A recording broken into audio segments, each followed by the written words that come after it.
Donc, après avoir découvert ce que c'est qu'un diagramme en bâton et comment on le construit et dans quelles conditions on peut demander de le construire, nous allons voir maintenant le diagramme circulaire.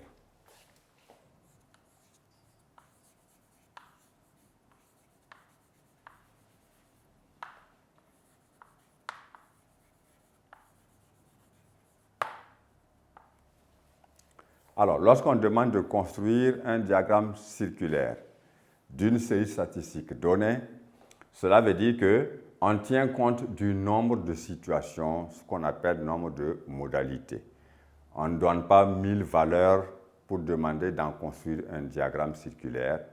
2, 3, 4, c'est largement suffisant. Dans notre cas, nous allons seulement prendre 2 exemples qui vont vous permettre de comprendre que même si vous avez 1000 exemples, c'est la même règle qu'il faut utiliser. Il s'agit de construire des angles adjacents d'un même sommet qui est le centre du cercle. Parce que quand on dit circulaire, vous voyez bien le mot cercle là-dedans. Cela veut dire qu'il faut d'abord construire un cercle de centre O donné, de rayon donné, et c'est à l'aide de ça que vous allez maintenant trouver les différents angles qu'il faut. Alors, si l'on considère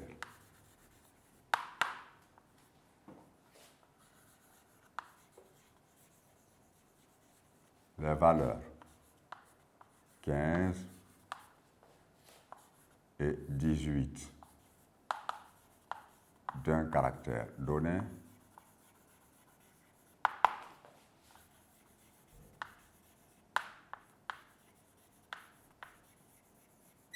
on peut en construire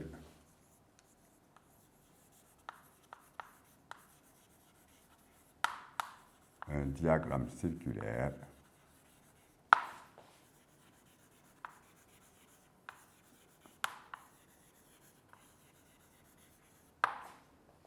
ainsi qu'il suit.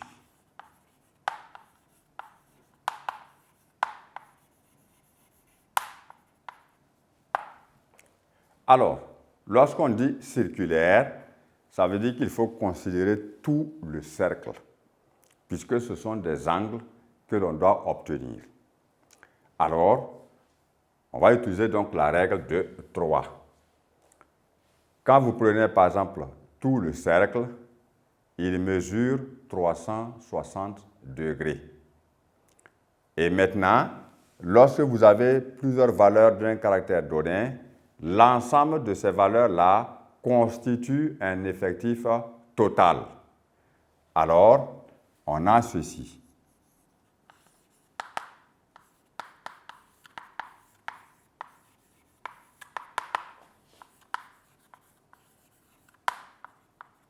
Qui est 15 plus 18, c'est-à-dire 33. Alors, l'effectif total correspond simplement à la mesure de tout le cercle. Et on pose ici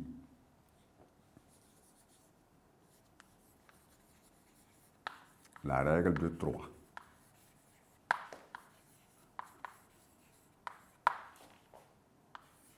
Comme suit, pour chaque valeur.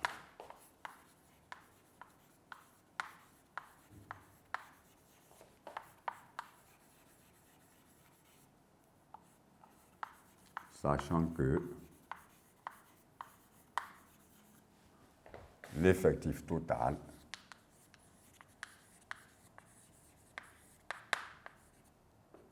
représente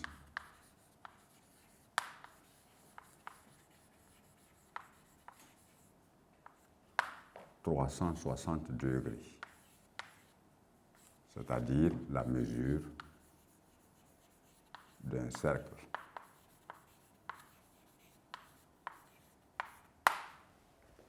Alors, nous savons bien que ici, dans notre cas, 33 correspondent, voilà, à 360 degrés. Alors, pour la première valeur, qui est 15, 15 élèves trouvés correspondent à combien de degrés? Donc, c'est le premier angle que nous allons déterminer ici. Et nous allons voir que 15 élèves correspondent à une valeur qu'on va appeler x, qui est égale à 15 élèves multiplié par 360 degrés divisé par 33. Alors, quand vous effectuez ce calcul-là, on peut déjà faire la simplification afin d'avoir un nombre plus intéressant. Alors, 15 est divisible par 3, donc nous pouvons avoir 5 multiplié par 360 degrés divisé donc par 11, parce qu'en simplifiant 33 par 3, on obtient 11. Alors, en faisant le calcul, on obtient x qui est égal à 0,1800 degrés sur 11. Alors, on obtiendra combien de degrés en posant l'opération que nous allons effectuer. Nous avons 1, 7, 6, 4, 3, 9, 3 fois 1, 3, ôté de 10, pardon, il reste 7, 0. Alors, on peut multiplier pour avoir, par exemple, ici encore 6. D'accord. Donc, nous avons 163,6 degrés.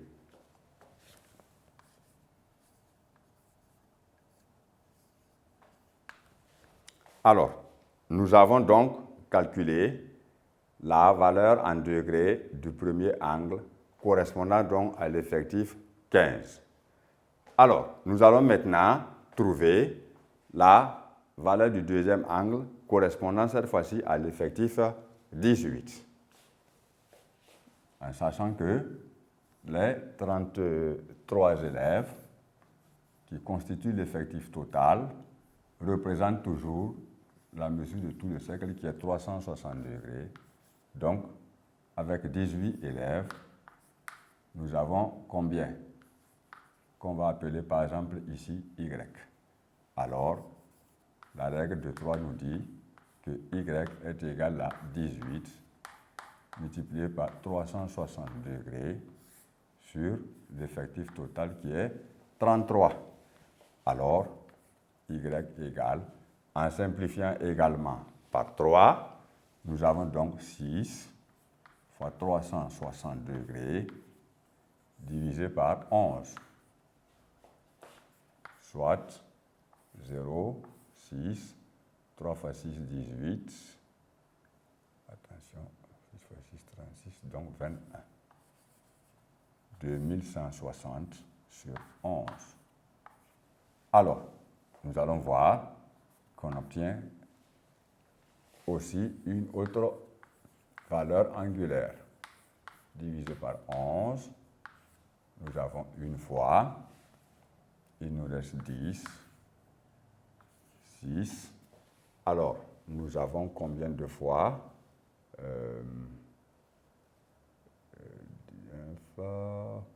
Oui, c'est bon. 9. 9 fois 1, ça fait 9. Ôté de 16, il est 7. 0.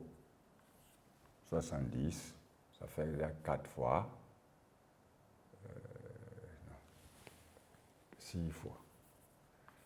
Alors, il reste 4. Je place la virgule. Dans 40, il y a 3 fois. Et c'est la même chose pratiquement. Ça fait 6 fois. Voilà. Donc, on obtient ici un autre angle de mesure 196,36 degrés.